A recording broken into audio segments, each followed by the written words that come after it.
badam südü nə işə yarayır? Bəzi insanlar var, vegandırlar. Onlar deyirlər ki, inəkdən icazə aldınız ki, inəyin südünü içirsiniz, gedin icazə alın, əgər verəcəksə də götürün için. Siz utanmırsınız, inəkdən onun südünü götürürsünüz və nəticədə onlar o süddən imtina edirlər. Güya onların o süddən imtina eləmək dünyanı falan xilas edəcək, amma nəysə də deyək ki, hərənin bir cür düşüncə tərzi var və nəticədə o insanlar o süddən istifadə eləmirlər. Amma deyirlər ki, biz ağ nəsə içməliyik.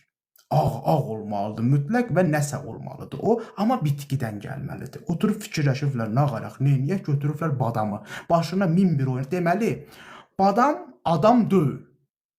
Deməli, inək adamdır, badam adam deyil. Badam Allahın yaratdığı, badamı yemək olar.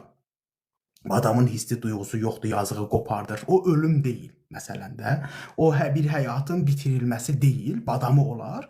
Badamı götürür, qəşəng blenderda dayır, xır-taxır, nə günə qoyur, pis günə qoyur badamı, adamlıqdan çıxardır. Ondan sonra üstünə biraz su əlavə edir, deyir, ay Allah, ağ rəngdə oldu, süd içirəm. Bax, belə gözəl zehniyyətdə, belə maraqlı bir, belə deyim ki, düşüncə tərzində olan insanlar var. Biz də həmin o insanlarla eyni oksigeni, belə deyək, içimizə çəkirik.